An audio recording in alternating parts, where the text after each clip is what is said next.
Selon la Bible, Joseph a été rejeté par ses frères. Vendu, emmené en Égypte, il sera envoyé en service dans la maison de Potiphar. Dans la maison de ce dernier, sa femme l'accusera injustement. Joseph sera envoyé en prison. Plus tard, il deviendra le gouverneur de la maison de Pharaon, le gouverneur d'Égypte. Avant, chez son père, il avait eu une vision dans laquelle les autres se prosternaient devant lui. Cela prévoyait sa gloire à venir. Sauf que le Seigneur ne l'avait pas montré qu'avant cette gloire, il y aura la prison. Moïse est né, jeté au bord de l'eau parce qu'on tuait tous les enfants qui naissaient dans sa communauté. Il sera récupéré par la fille de Pharaon, privilégié au palais. Plus tard, il sera celui qui sauvera le peuple d'Israël de ce même Pharaon. David, toujours envoyé dans les champs, est celui qui sauvera le peuple du Goliath. Jésus, quant à lui, est né dans l'étave. Il deviendra charpentier. Plus tard, le sauveur de l'humanité. Ma best lady, ceci pour te dire que peu importe les conditions dans lesquelles tu te trouves actuellement, peu importe la précarité dans laquelle tu peux vivre actuellement, peu importe les difficultés apparentes auxquelles tu fais face actuellement dans ta vie, il est important et nécessaire que tu prennes la décision de mettre en place la volonté de Dieu pour toi. Il est important que tu te décides, que tu t'engages à mettre en place ce que le ciel a prévu pour toi, ce que Dieu avait écrit pour toi dans le livre de vie avant même que tu ne commences ta course dans l'éternité. Ce que Dieu avait écrit pour toi dans le livre de vie avant que tu ne sois conçu dans le ventre de ta maman. Ce que Dieu avait prévu pour toi, avant même que ton père ne pense à ta mère. Il faut que tu te décides, il faut que tu prennes l'engagement de mettre en place la prophétie de ta vie, ton identité prophétique. Bienvenue sur Lady Best Way, ma best lady. Ici, nous parlons de spiritualité, de féminité, de développement personnel et de foi. Installe-toi royalement, ma best lady. Prends un blanc note, un jus de fruits ou un thé et laisse-toi aller dans cette aventure prophétique.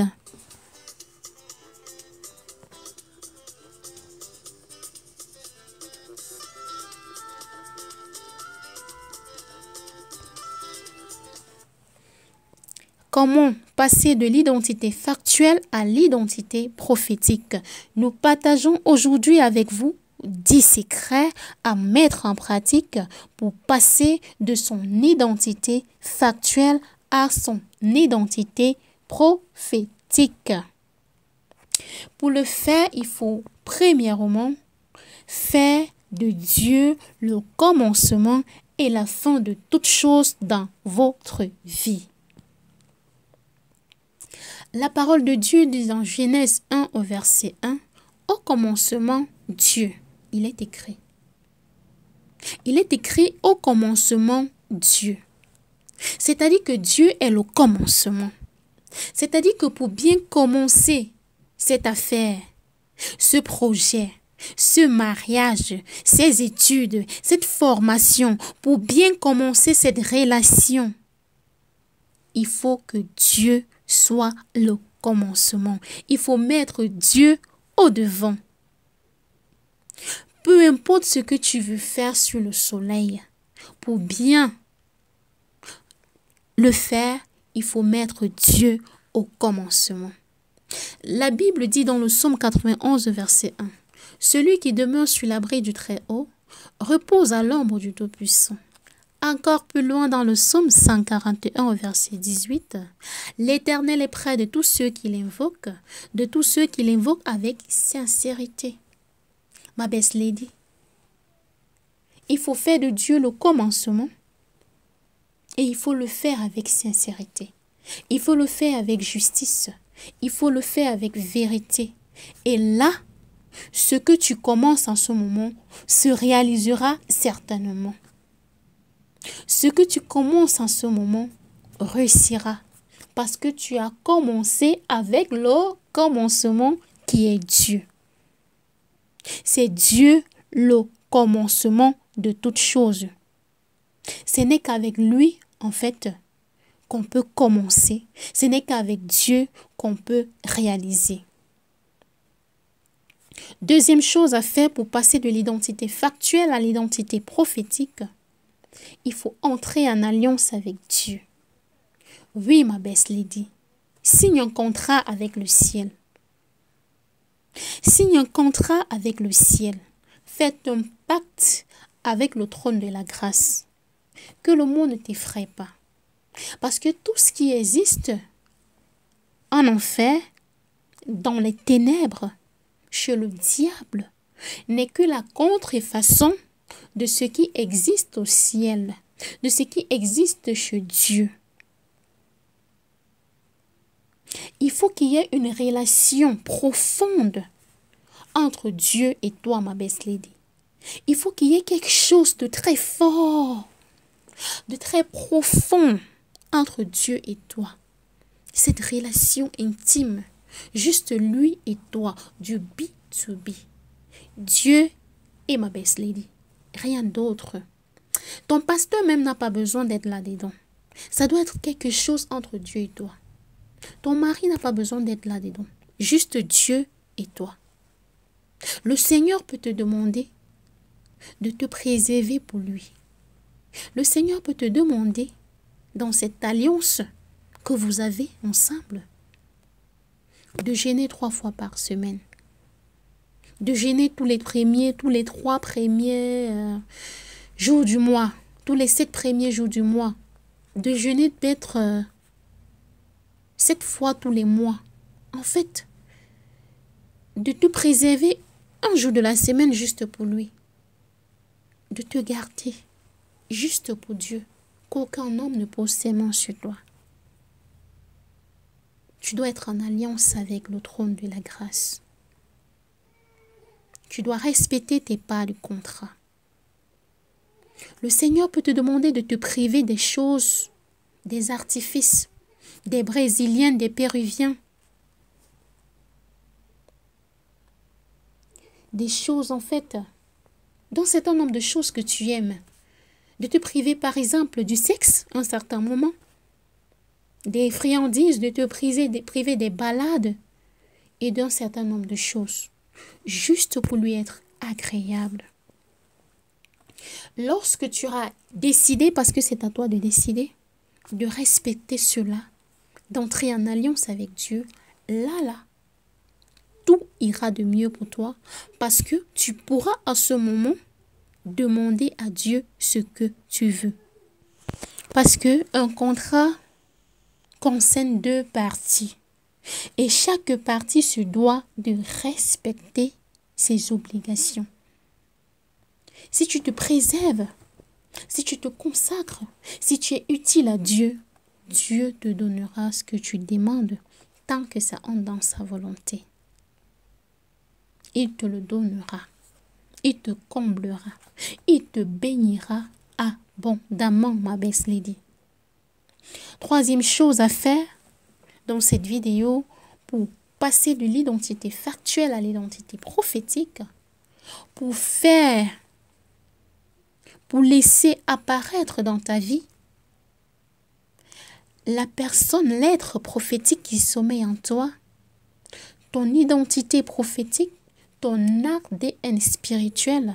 Il faut, troisièmement, identifier vos responsabilités et les assumer, ma belle lady. Identifie tes responsabilités et assume-les. Tu peux être chef d'entreprise, employé dans une entreprise, maman de plusieurs enfants, épouse, sœur, fille, ou tout ça à la fois, où tu peux regrouper en fait toutes ces responsabilités, toutes ces casquettes à la fois. Ce qu'il faut, c'est de prendre une feuille blanche, un stylo, et énumérer chacune de tes responsabilités.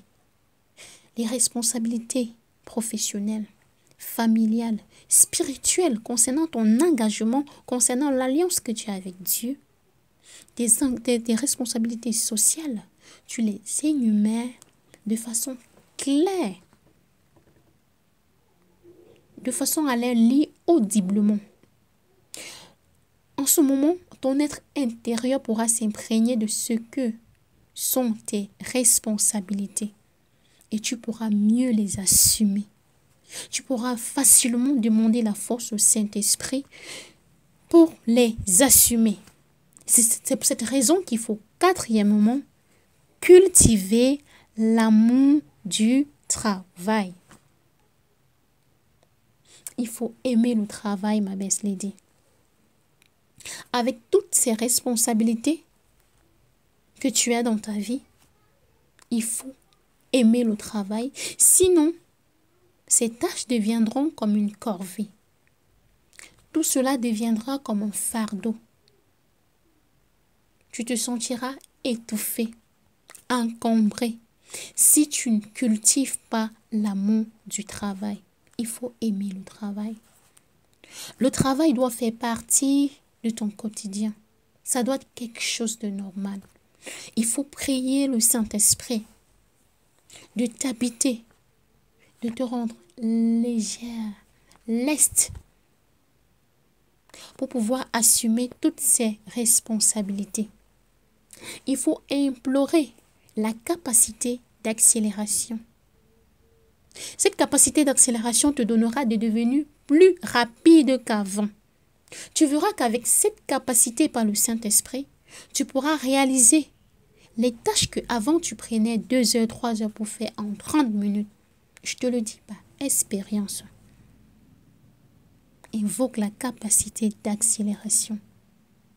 Demande au Saint-Esprit de te donner cette capacité pour pouvoir assumer toutes tes responsabilités, pour pouvoir aimer le travail, travailler, car le travail est le moyen par lequel Dieu bénit le plus l'homme.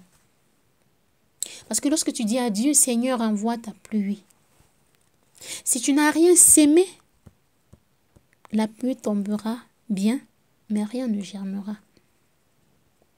Quand tu dis Dieu, envoie ta bénédiction, si tu n'as même pas quelque chose entre les mains, une activité sur la main, qu'est-ce que Dieu bénira en ce moment?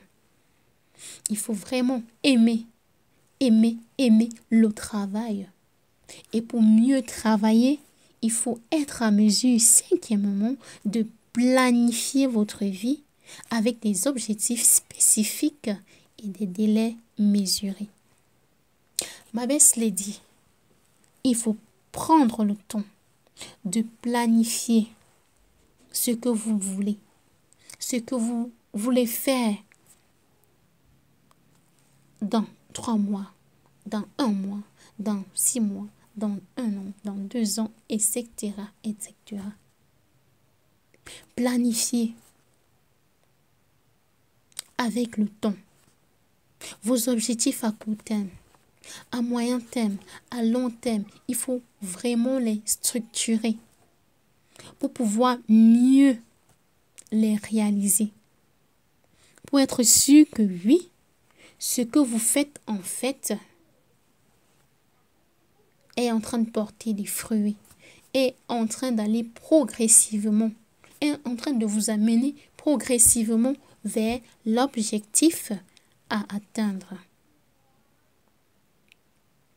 Maintenant, nous rencontrons dans la société des personnes qui ont été coachées, des personnes qui ont suivi des formations, des personnes qui se sont formées, oui,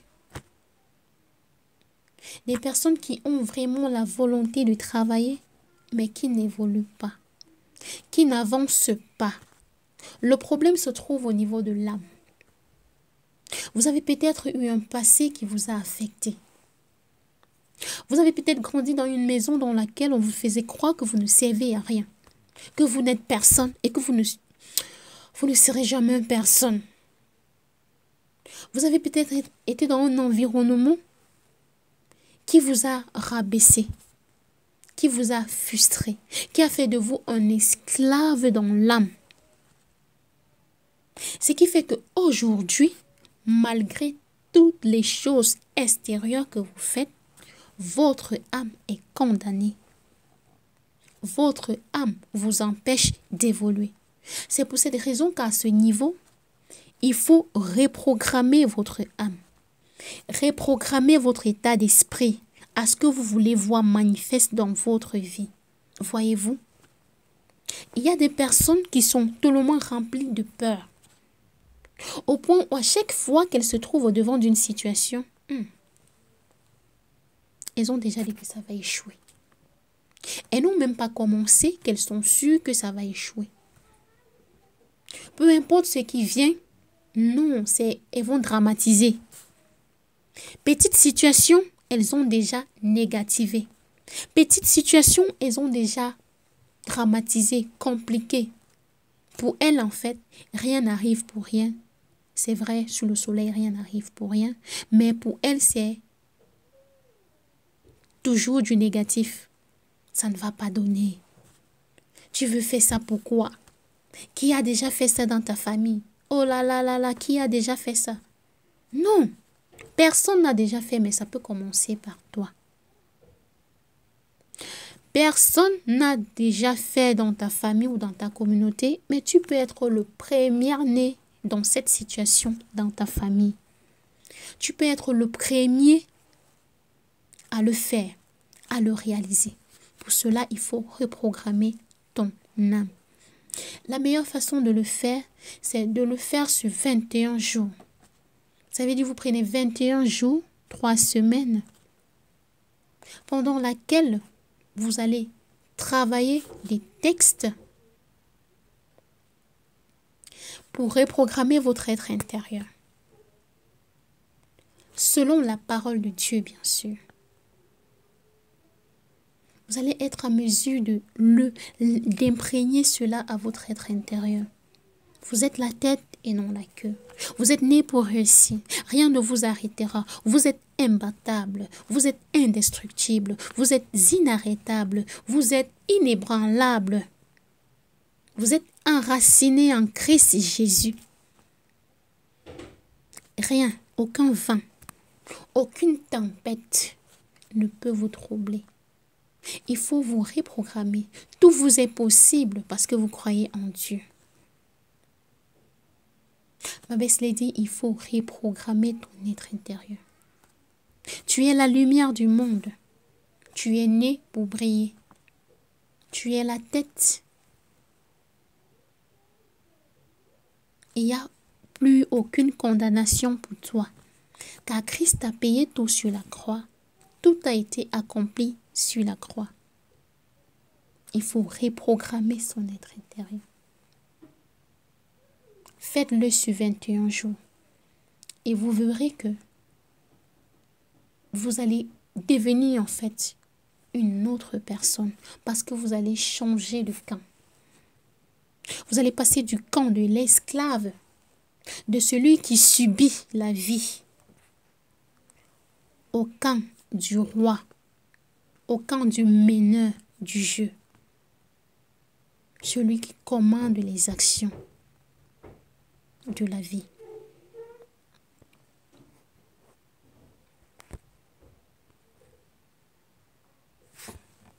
Il faut, septièmement, rechercher la sagesse divine.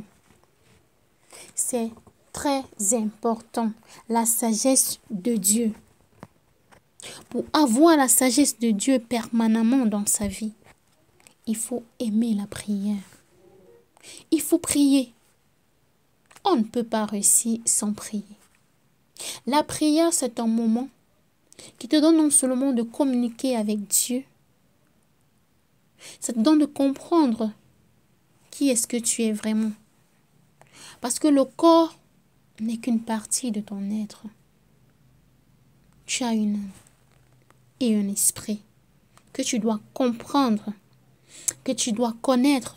Tu dois connaître les aspirations de ton âme pour vraiment pouvoir aller vers ta mission sous le soleil. Il faut prier. Il faut lire quotidiennement la parole de Dieu, ta Bible.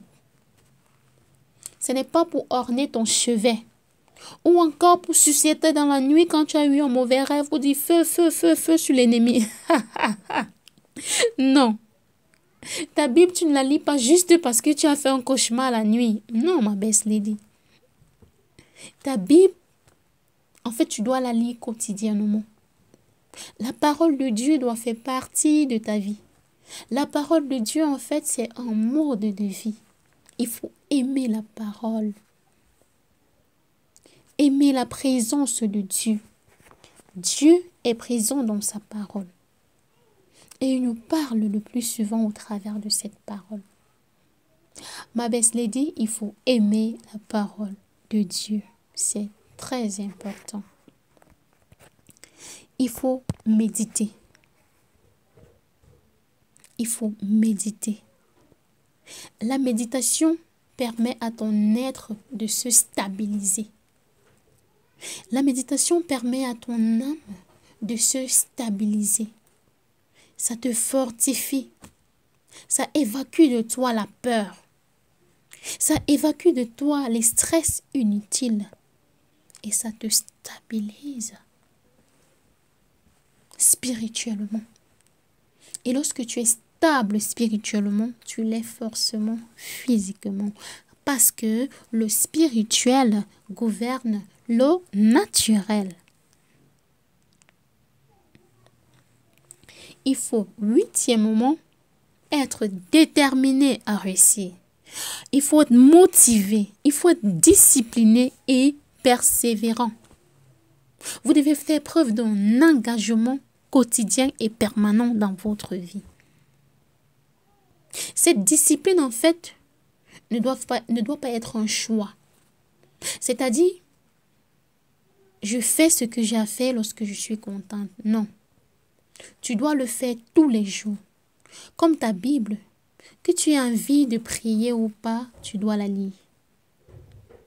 Parce que même si tu lis ça, comme un texte simple, ton esprit est en train de se connecter à Dieu. Que tu le veuilles ou non, tu dois assumer tes responsabilités, ma belle lady. Je prends le cas d'une femme qui est dans un ménage, une femme mariée. Ça veut dire que tu as des petites situations compliquées avec ton mari. Ça veut dire qu'il n'a pas fait ce que tu voulais comme tu voulais. Là, tu te fâches. Là, tu n'as plus envie de faire ça, de lui faire manger. Ces choses-là, c'est ces chaussettes-là qu'il a l'habitude de jeter partout. Sa chemise-là, que lorsqu'il retire, là, il ne cintre pas toujours là. Tu ne gères pas ça, non. Le mariage, là, c'est un engagement. Tu dois assumer tes responsabilités. Tu dois être discipliné. Tu dois appliquer cette discipline même quand tu n'es pas contente. Ça veut dire que ça te fait mal, mais tu dois être discipliné. Et tu n'as qu'à demander au Saint-Esprit de venir t'apaiser et te fortifier.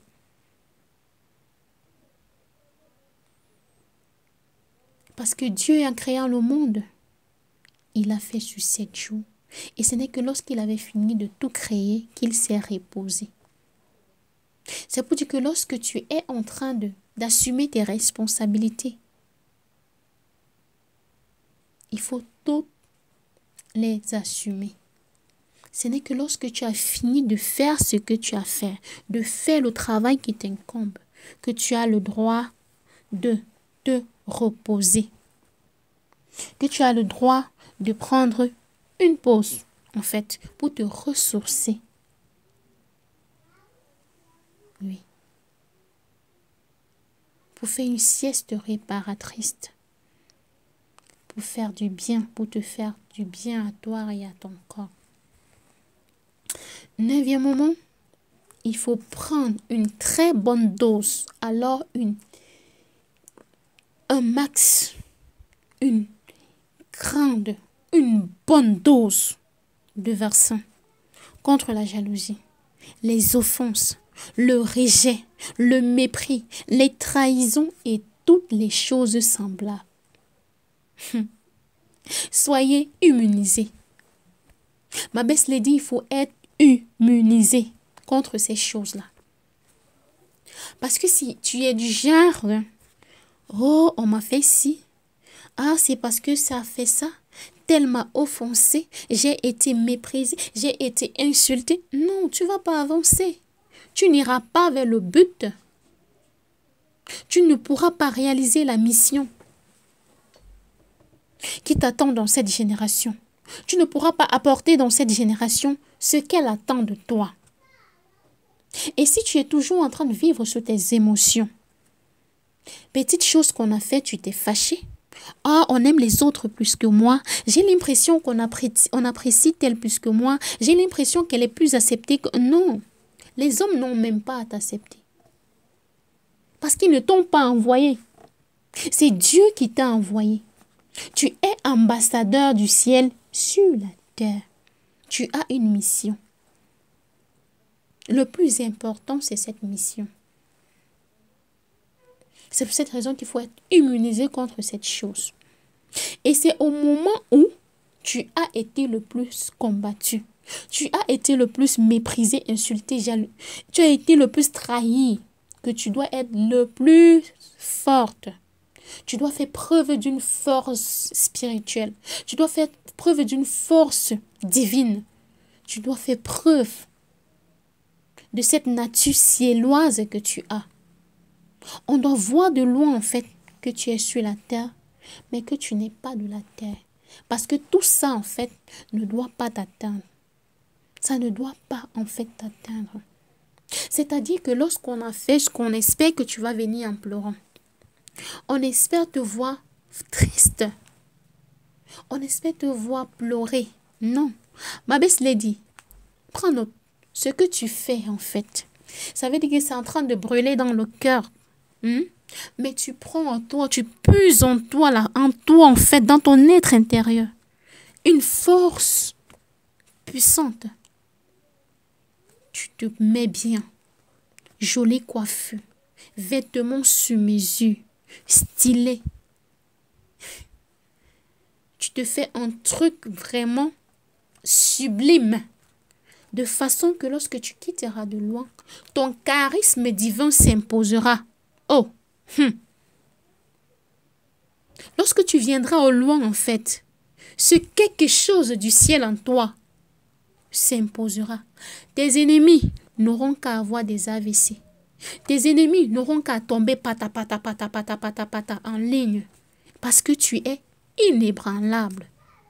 Rien ne doit t'arrêter. Parce que tu es sur la terre pour cette mission, cette identité prophétique, cette vie du ciel en toi doit se manifester obligatoirement. Il faut 10e moment dans cette vidéo proclamer, décréter, déclarer et établir la volonté de Dieu sur votre vie. Lorsque vous avez toutes les choses en fait dont nous avons parlé et que vous ne voyez pas encore la manifestation du règne de Dieu, il faut juste comprendre que le ciel est en train de vous faire comprendre que vous êtes le maître des choses. Tout a été créé et mis sous le pouvoir de l'homme. Ma belle lady, tu dois appeler à manifestation ce que tu veux. Et tu dois appeler ce mariage. Ce n'est pas juste du Seigneur, oh Dieu, donne-moi un mari, oh Dieu. Non, tu dois commander à la terre, terre, produis pour moi ce mari. Oh, c'est pas juste, Seigneur, je veux la paix dans ma main. Non, tu dois commander. Cette paix tu dois appeler l'ange de la paix à venir habiter ta maison. Tu dois appeler du nord, au sud, de l'est à l'ouest en passant par le centre. Ce que tu veux dans ta vie. Cette maison, cette prospérité, cet impact, ce succès, cette santé, cet amour.